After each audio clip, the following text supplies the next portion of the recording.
Bismillahirrahmanirrahim. Assalamualaikum warahmatullahi wabarakatuh. Innal hamdalillah nahmaduhu wa nasta'inuhu wa nastaghfiruh wa na'udzu billahi min syururi anfusina wa min sayyiati a'malina. May yahdihillahu fala mudhillalah wa may yudlil fala hadiyalah. Asyhadu an la ilaha illallah wa asyhadu anna Muhammadan abduhu wa rasuluhu la nabiyya ba'da. Qala Allah Ta'ala fil Qur'anil Karim, a'udzu billahi minasyaitonir rajim, wa nunazzilu minal Qur'ani ma huwa shifaa'un wa rahmatul lil mu'minin wa la yaziduz zalimina illa khasara. Qala Rasulullah sallallahu alaihi wasallam, iqra'ul Qur'ana fa innahu ya'ti yaumal qiyamah syafi'an li ashabi. Innal hamdalillah, puji syukur kita panjatkan kehadirat Allah Subhanahu wa taala. Saya terus ulang bahwa paling tidak kita akan mendapatkan dua hal dengan bersyukur kepada Allah. Kita terhindar dari azab dan kita akan mendapat ridha Allah Subhanahu wa taala. Dalam surat An-Nisa ayat 147 Allah Subhanahu wa taala menyebutkan, ma yaf'alullah bi'adzabikum in syakartum wa amantum. Allah tidak akan azab kalian jika kalian bersyukur dan beriman. Bahkan dalam surah Az-Zumar ayat 7 Allah Subhanahu wa taala menyebutkan, wa in tashkuru yardahu lakum. Jika kalian bersyukur, Allah akan meridhoi kalian. Ridho adalah kata yang memang menjadi obsesi kita dalam hidup. Ridho secara bahasa berarti senang, puas, lapang dada. Kalau Allah sudah ridho kepada kita, maka kita pun akan menjalani hidup ini dengan kepuasan, dengan kesenangan, dan dengan lapang dada. Dan kalau hidup sudah dijalani dengan lapang dada, yang susah akan menjadi mudah, yang berat akan menjadi ringan, yang bengkok akan menjadi lurus, yang sulit akan menjadi mudah. Dengan kata lain bahwa kesulitan hidup ini, dari kacamata ini bisa jadi bersumber dari kita tidak bersyukur. Akibatnya kita tidak mendapat ridho Allah Subhanahu wa taala. Persoalan yang ringan kita anggap berat. Persoalan yang sulit persoalan yang mudah kita anggap sulit. Kaum muslimin rahimakumullah, teruslah berdoa kepada Allah. Mudah-mudahan kita dimasukkan oleh Allah dalam golongan hamba-hamba Allah yang pandai bersyukur. Allahumma ja'alna abdan syakirin. Ya Allah, jadikan kami hambamu yang pandai bersyukur. Kaum muslimin rahimakumullah, perjalanan tadabbur surat Yasin, kita sudah sampai ayat ke-35. Ayat ke-35 berangkat dari ayat ke-33. Yaitu satu hal yang harus dibaca oleh kaum musyrikin Mekah berkaitan dengan hal-hal yang dekat dengan diri mereka. Hasil dari membaca alam itu maka akan bermuara kepada satu keyakinan bahwa Allah menghidupkan, Allah Maha Kuasa menghidupkan kembali yang mati. Allah akan membangkitkan manusia setelah adanya kematian, setelah hari kiamat. Nah, indikasi yang menguatkan keyakinan kita akan adanya hari berbangkit itu dapat kita peroleh melalui membaca ayat-ayat. Wa ayatul lahum. Ayat. Kaum muslimin yang dirahmati Allah Subhanahu wa taala, kata ayat dalam Al-Qur'an seperti sudah saya sebutkan terulang 84 kali dalam bentuk tunggal. Sehingga diharapkan kalau kita bertemu kata ayah dimanapun itu dalam 84 kali, maka ayah itu artinya tanda-tanda, ayah itu artinya sinyal kebesaran Allah Subhanahu wa taala. Kebesaran Allah Subhanahu wa taala. Kebesaran Allah dalam bentuk yang tidak tertulis tadi. Ada ayat yang tertulis, ada ayat yang tidak tertulis. Dalam bentuk jamak, ayat, alif, ya-nya sama-sama dua harokat. Ayat, ujungnya 295 kali dalam Quran. Saya tonjolkan ini untuk memberikan kesan, untuk menyampaikan informasi kepada kita semua bahwa Quran itu mudah untuk dipelajari. Yang dibutuhkan adalah ketelitian dan kejelian kita. Asal nawaitunya untuk mencari kemudahan. Tapi kalau sudah berasumsi bahwa susah Pak Ustadz, ya susah. Ini merombak cara berpikir ini tidak mudah. Mana yang benar, kita atau Allah? 4 kali dalam surah Al-Qamar diulang oleh Allah dengan kalimat yang sama, dengan redaksi yang sama. Walaqad yassarnal Qur'ana lidzikri fahal min muddakir. Sungguh kami telah mudahkan. Jadi ini bentuk past tense dan tetap dalam kemudahan itu sampai hari kiamat.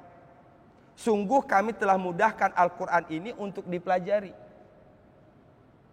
Fahal min muddakir, pertanyaannya adalah semudah apapun satu pekerjaan, kalau tidak ada yang mau mengerjakannya, maka pasti akan terbengkalai.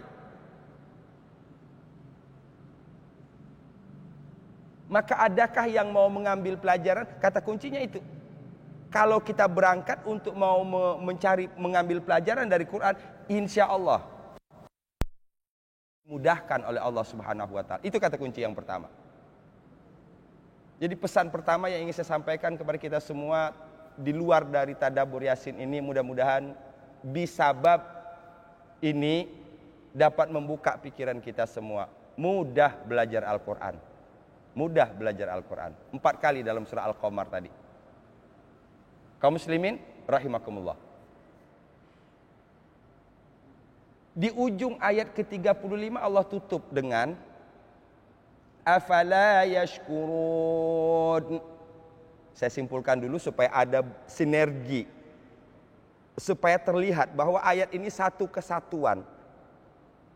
Ketidakmampuan seseorang membaca ayat-ayat Allah yang tersurat maupun yang tersirat, maka ujungnya orang itu sulit untuk bisa bersyukur.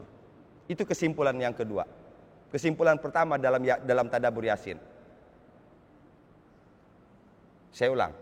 Orang yang tidak mempunyai kemampuan untuk membaca ayat yang tertulis, dari yang tertulis ini dia tidak mampu menerjemahkan ke dalam bentuk yang tidak tertulis, membaca ayat-ayat alam Allah yang ditebar oleh Allah di dalam alam ini, maka ujungnya adalah la yashkurun.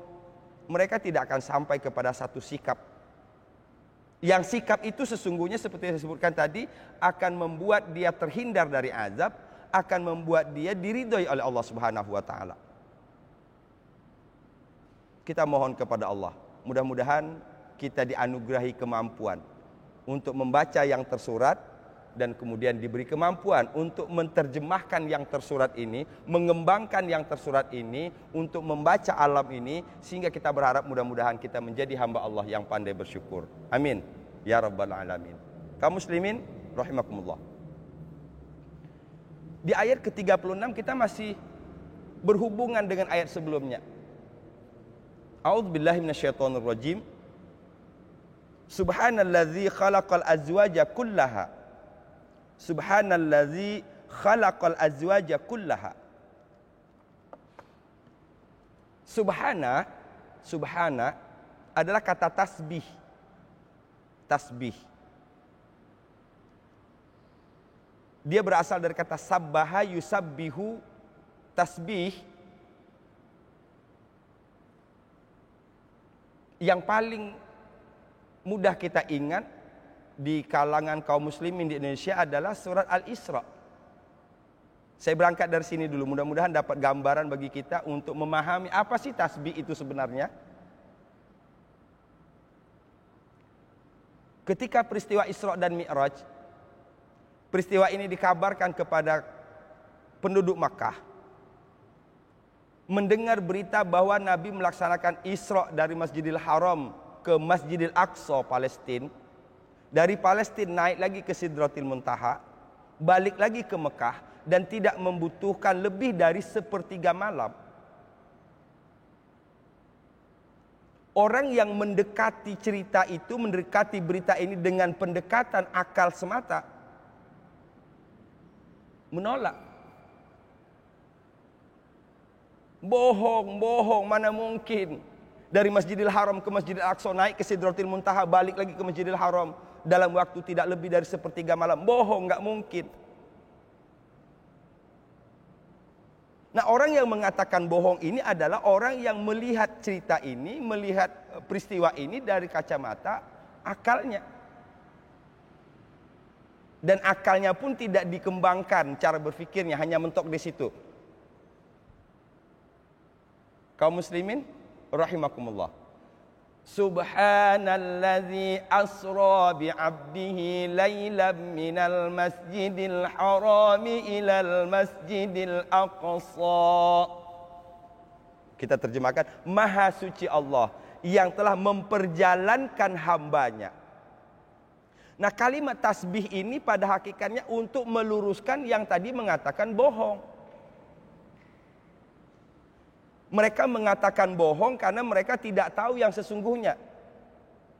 Sehingga bisa diterjemahkan tasbih di sini mengklarifikasi, meluruskan.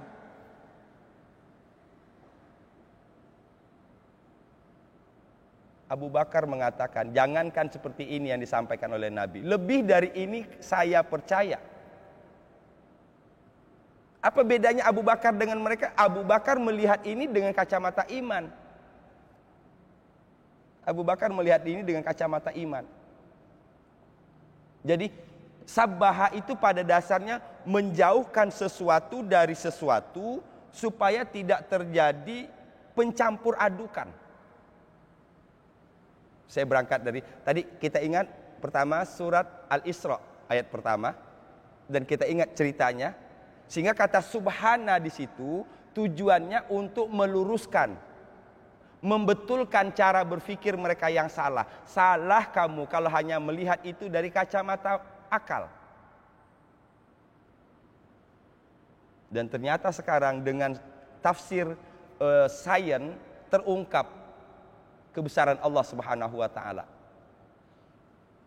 Sabbaha tadi, asal kata dari subhana itu, sabbaha itu menjauhkan sesuatu dari sesuatu supaya tidak terjadi talbis namanya, atau tashbih. Talbis itu artinya pencampur adukan. Tashbih berarti menjadi samar. Saya contohkan begini. Kalau kita berbelanja ke supermarket, pastilah untuk keperluan harian atau mingguan kita membeli barang yang berbeda-beda. Ada misalnya berbentuk deterjen, ada berbentuk susu dan minuman. Biasanya kasir memisahkan tempat dua belanjaan kita ini, supaya deterjen tidak mewarnai atau tidak merusak susu, tidak merusak minuman yang kita beli. Atau saya contohkan ini gelas air putih, ditaruh di dekatnya bensin. Bisa jadi kelama-kelamaan air putih ini sudah tidak murni lagi bau air putih, bisa jadi bau bensin masuk ke air putih. Menjauhkan bensin dari air putih supaya air putih ini tetap putih, secara bahasa itu bernama tasbih.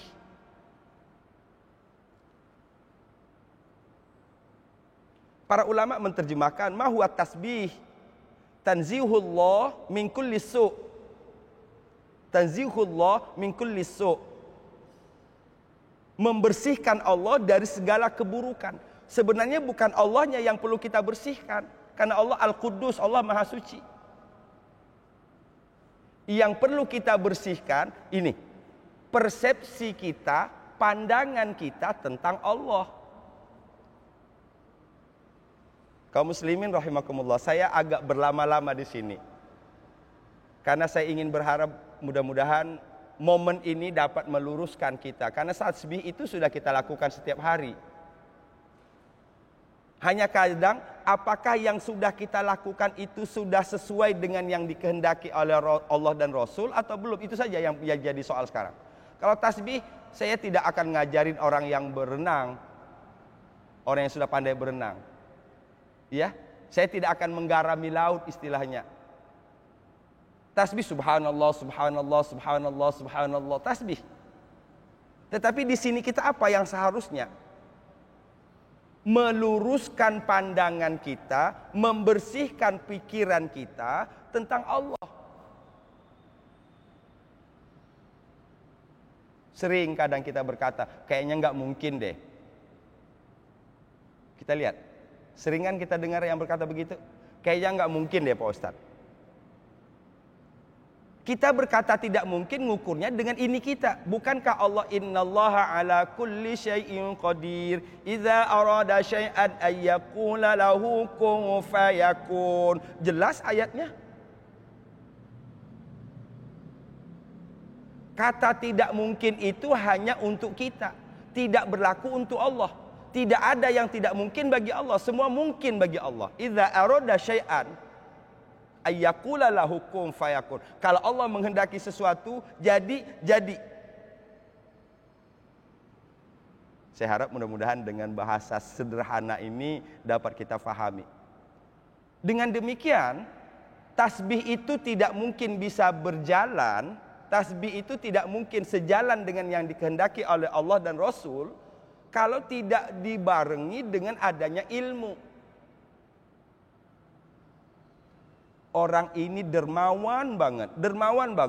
Semua orang tahu orang ini dermawan banget.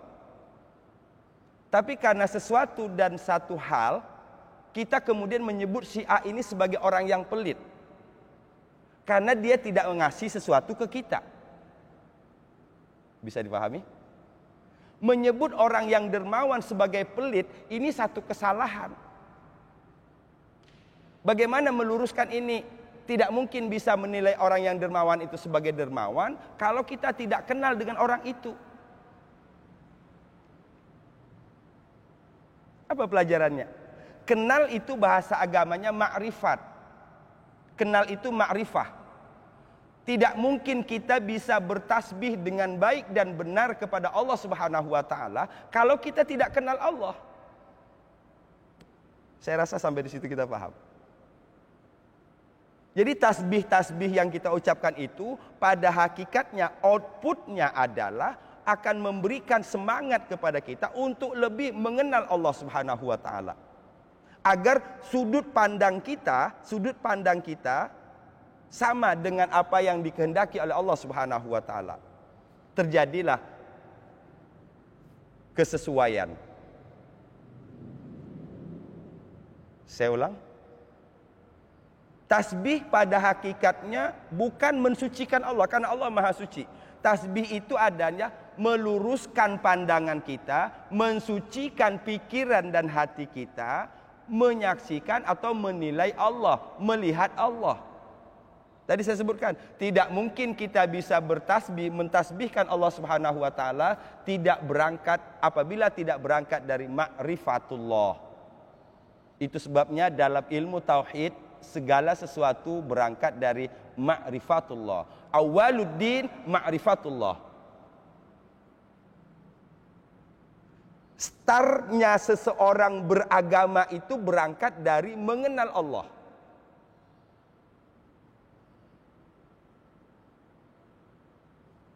Kaum muslimin rahimakumullah. Selesai satu kata subhanah, garis bawahi. Saya berharap dimanapun Bapak Ibu sekalian, kaum muslimin muslimat sekalian, bertemu kata subhana, berarti tadi ingin meluruskan persepsi manusia. Kita disebut dengan 3 kali kata sabbaha dalam Quran. Al-Hadid, Al-Hasyr, As-Saff. Di ayat pertamanya semuanya menggunakan kata sabbaha. Redaksi ayatnya, bunyi ayatnya persis sama. Al-Hadid, Al-Hasyr, As-Saff, ayat satunya. Sabbaha lillahi ma fis samawati wal ardh wa huwal azizul hakim. Sabbaha lillahi ma fis samawati wal ardh wa huwal azizul hakim. Bertasbih kepada Allah semua yang ada di langit dan semua yang ada di bumi. Bahwa Allah Maha Aziz, Maha Perkasa, Allah Hakim, Maha Bijaksana. 3 kali pengulangan ini barangkali di sini yang banyak bermasalah manusia. Contohnya tadi, kayaknya nggak mungkin deh Pak Ustadz. Itu berarti sama saja dengan kita menganggap Allah tidak aziz. Itu. Kayak saya berbuat baik tapi kok saya dizolimi terus Pak Ustadz. Saya beribadah tapi hidup saya kok susah terus. Kayaknya Tuhan nggak adil deh. Di sini perlu tasbih. Di sini perlu tasbih. Hakim, bijaksana. Kaum muslimin rahimakumullah. Satu kata selesai, subhana. Sabbaha lillahi ma fis samawati wal ard. Yusabbihu lillahi ma fis samawati wal ard.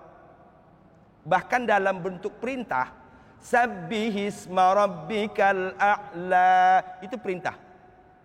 Perintahnya. Fasabbih bihamdi rabbika wastaghfir. Masuk di sini tadi. Jauhkan, luruskan pikiran kita, luruskan persepsi kita melihat Allah. Melihat Allah. Apa yang bisa meluruskan kita tentang Allah itu? Ya ma'rifah tadi, ilmu. Jadi saya berharap ketika kita habis sholat, ilahi ya Rabbi ya Rabbana ya ma'bud subhanallah. Cuman kadang-kadang maaf, saya tidak mau mengkritik. Sudah bagus yang kita lakukan, bagus banget. Cuman satu, mbok nggak gitu juga kali. Ballah. Kita lagi kumur-kumur atau lagi tasbih? Ilahi ya Rabbi ya Rabbana ya ma'bud subhanallah. Subhanallah. Bawakan dalam kehidupan kita sehari-hari. Mungkin tadi saya salah sangka dengan Allah. Ketika kita jemur pakaian, baru mau jemur tiba-tiba hujan, astagfirullah. Salah sangka. Kita menganggap turun hujan itu enggak bagus. Itu menurut kita. Allah alim, Allah hakim, Allah maha tahu, Allah maha bijaksana. Selesai. Masukkan di tasbih tadi. Subhanallah. Yuk. Laksanakan ibadah itu dengan hati. Laksanakan dengan hati. Jangan dengan lisan semata. Ilahi ya Rabbi ya Rabbana ya ma'bud subhanallah. Ballah. Alhamdulillah. Saya nggak ngerti itu ya. Tapi saya tidak menyalahkan. Itu udah bagus daripada nggak baca sama sekali. Yang ingin saya sampaikan ini adalah mengajak kita yang sudah bagus jadi lebih bagus. Itu saja. Karena hidup ini harus lebih baik dari hari ke hari. Selesai satu, subhana. Perintahnya tadi, sabbih. Fasabbih bihamdi rabbika wastaghfir. Sahabat Quran yang dirahmati Allah, kaum muslimin rahimakumullah. Saya teruskan ayat ini. Subhanallazi khalaqal azwaja kullaha. Kalau kita terjemahkan, Maha suci Allah yang telah menciptakan seluruhnya di alam ini azwaj. Azwaj itu artinya berpasang-pasangan.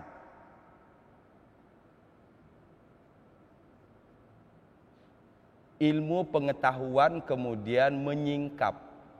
Bersyukur kita kepada para saintis kita, pada ilmuwan kita, memberikan tambahan kepada kita.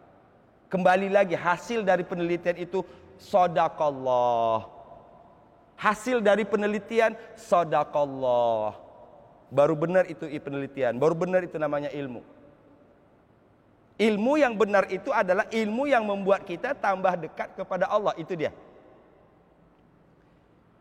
Satu yang diinformasikan oleh Allah Subhanahu wa taala, ini 14 abad yang lalu. Ketika orang belum menemukan ada misalnya laki dan perempuan. Kalau manusia okelah, kita sudah tahu ada laki dan perempuan. Tanaman itu ada jantan, ada betina. Yang namanya berpasangan. Nah, di sini disebutkan oleh Allah dalam 3 hal yang berpasangan itu. Yang kita paling tahu ya surat Ar-Rum ayat 21 pastinya. Karena itu dibuat kaligrafi kan di undangan kita. Wallahu alam baca apa tidak. Yang jelas kaligrafi aja. Wa min ayatihi an khalaqa lakum min anfusikum azwaja. Di antara tanda-tanda kebesaran Allah Subhanahu wa taala, Dia menciptakan dari diri kalian azwaj, pasangan. Oh, kita pahami dengan secara sederhana. Pasangan laki perempuan, siang malam, susah senang. Kita lihat Yasin ayat ke-36. Ada 3 ini yang berpasangan. Pertama, mimma tumbitul ardu, dari apa yang ditumbuhkan oleh bumi. Mimma tumbitul ardu, ternyata yang ditumbuhkan bumi itu ada azwaj, ada berpasang-pasangan. Orang yang menggali ayat ini kemudian mengaplikasikannya dan berhasil menjadi pertanian yang bagus. Ada namanya kawin silang. Mangga ini digabung nama mangga ini kawin silang. Muncul mangga baru, varietas baru. Masya Allah. Dari mana ilmu ini kita dapat? Dari Quran. Bahkan dalam surah Az-Zariyat ayat 49 dengan tegas Allah Subhanahu wa taala menyebutkan bahwa segala sesuatu kami jadikan berpasang-pasangan la'allakum tadzakkarun, agar kalian senantiasa berada dalam zikir. Coba seorang petani berzikir.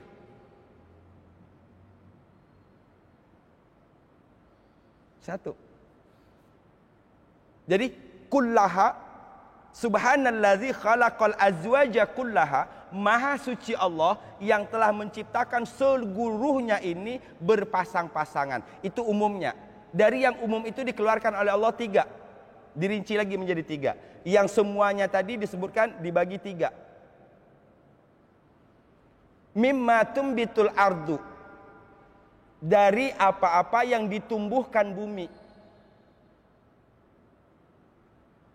Korma ada jantan betinanya, kelapa ada jantan betinanya, sawit ada jantan betinanya. Ini kan butuh ilmu. Saya tadinya ngeri bahas ayat ini berkaitan dengan ini karena ilmu saya tentang ini tidak banyak. Tapi nggak ada masalah lah, saya tidak akan menekankan ke situ, saya menekankan kepada tadabburnya saja. Yang jelas kita harus dapat tadi bahwa semua yang ditumbuhkan oleh bumi itu berupa tumbuh-tumbuhan, itu ada azwaj, ada pasangannya. Tugas kita mencari tahu. Kedua, wa min anfusihim, yang kedua, yang berpasangan itu, dan dari diri mereka. Secara sederhana saya sebutkan tadi, ini difahami dari surat Ar-Rum ayat 21 yang berkaitan dengan pernikahan. Azwaj, pasangan. Zauj, pasangan. Azwaj, berpasang-pasangan. Yang ketiga, wa mimma la ya'lamun. Kaum muslimin rahimakumullah. Saya hanya bayangkan kalau seorang ilmuwan bahas ayat ini bagaimana luar biasanya bahasannya. Sayang saya tidak mempunyai ilmu lebih tentang itu. Tentang alam saya tidak tahu banyak. Itulah sebabnya ayat-ayat begini tidak banyak ditafsirkan, karena para penafsirnya juga tidak banyak dibekali oleh ilmu-ilmu yang lain. Tidak cukup hanya dengan ilmu bahasa Arab saja, harus ditopang oleh ilmu lain. Lahirlah tafsir sains. Saya ulang. Subhanallazi khalaqal azwaja kullaha. Maha suci Allah yang menciptakan seluruhnya di alam ini, azwaj, berpasang-pasangan. Setelah Allah sebutkan kata kullaha, seluruhnya, dari yang seluruh itu Allah khususkan ada 3 garis besarnya. Pertama, tumbitul ardu, yang ditumbuhkan oleh bumi. Kedua, wa min anfusihim, yang ada dalam diri mereka. Yang ketiga, wa mimma la ya'lamun, dan dari apa saja yang mereka tidak ngerti, dari apa saja yang mereka belum ngerti.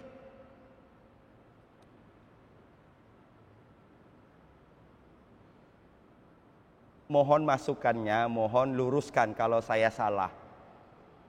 Dulu orang mengatakan partikel terkecil itu adalah atom. Maka disebut dengan, kalau diterjemahkan atom itu dengan sesuatu yang kecil. Dan dia tidak bisa dibelah lagi. Itu kesimpulan sekian tahun yang lalu. Ternyata ilmu pengetahuan berkembang, ternyata atom itu masih bisa dibagi lagi. Ada partikel terkecil lagi dari atom itu. Dan itu terdiri dari elektron dan proton kalau saya tidak salah. Tolong diluruskan. Atom itu dibagi lagi, ada proton dan elektron. Ini pasangan ini.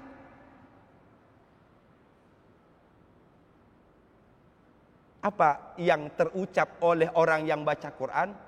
Sadaqallah, sadaqallah. Benar Allah, benar Allah. Dan itu yang saya maksud tadi. Frame of thinking kita kalau sudah dibentuk oleh Quran, maka muara dari semua ilmu itu back-nya, kembalinya ke Quran. Berapa persen baru yang bisa mengembalikan ke Quran? Semoga dengan sebab ini, Yasin ini dapat membuka wawasan kita. Kaum muslimin rahimakumullah. Saya ulang. Tasbih tadi menjauhkan sesuatu dari sesuatu. Menjauhkan sesuatu dari sesuatu. Karena kalau tidak dijauhkan, terjadilah yang namanya talbis, pencampur adukan. Wala talbisul haqqa bil batil. Jangan campur adukan yang hak dengan yang batil. Karena kalau sudah terjadi pencampur adukan, itu yang disebut dengan tashbih. Shin, bukan sin. Kalau tasbih tadi mensucikan, kalau tashbih gado-gado. Tasbih itu gado-gado. Sudah nggak jelas lagi, sudah menyatu. Yang hak sama yang batil itu muncullah zona ketiga yang namanya sekarang ini yang paling sering kita dengar, zona 3. Bukan black and white, ada gray area. Bukan lagi hitam dan putih, tetapi di tengahnya ada yang disebut dengan wilayah abu-abu.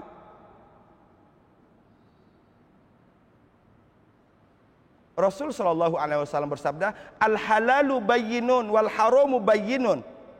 Yang halal itu sudah jelas, yang haram jelas. Wa bainahuma, apa yang ada di antara halal dan haram itu asyubhat. Fattaquh. Yang terdapat di antara halal dan haram, enggak jelas halal dan haramnya, membutuhkan kajian lebih. Ini yang disebut dengan syubhat. Bagaimana kita menyikapi hal-hal yang enggak jelas? Sederhana, enggak usah terlalu dijadikan polemik untuk diri sendiri tapinya. Bagaimana menyikapi yang gray area dan yang syubhat tadi? Kata Rasul sallallahu alaihi wasallam, fattaku, hati-hati kamu, jauhi. Fokus sajalah kepada yang sudah jelas. Ini halal, ini haram. Pertama, tasbih tadi. Apa yang harus kita sesuaikan pikiran kita dengan Allah tadi? Karena Allah menyatakan sesuatu yang asing bagi kita 14 abad yang lalu, bahkan sampai hari ini. Tidak banyak orang muslim yang tahu ini. Walaupun baca Yasin sudah ribuan kali. Khalaqal azwaja kullaha, semuanya Allah ciptakan berpasang-pasangan. Yang semuanya tadi dirinci lagi menjadi 3. Mimma tumbitul ardu, yang tumbuh dari bumi. Wa min anfusihim, dan dari di dalam diri mereka. Wa mimma la ya'lamun, dan apa-apa yang mereka tidak mengetahui. Ini banyak yang kita tidak tahu. Berarti ini tugas ilmuwan muslim ini. Untuk melakukan pengkajian, ujungnya nanti kembali lagi kesimpulannya sadaqallah, sadaqallah. Benar Allah. Ketika sudah benar itu berarti kita sudah berhasil melakukan tasbih. Ketiga, kesimpulannya tadi, tasbih tidak mungkin bisa dilakukan tanpa berangkat dari ma'rifatullah. Yuk kita maksimalkan ibadah kita dengan berusaha untuk lebih mengenal Allah Subhanahu wa taala. Kaum muslimin yang dirahmati Allah Subhanahu wa taala, demikian. Mudah-mudahan yang sedikit ini dapat memberikan tambahan bagi kita semua dengan harapan insyaallah besok lebih baik dari hari ini. Nantikan terus ayat selanjutnya di pertemuan selanjutnya. Walafu minkum. Assalamualaikum warahmatullahi wabarakatuh.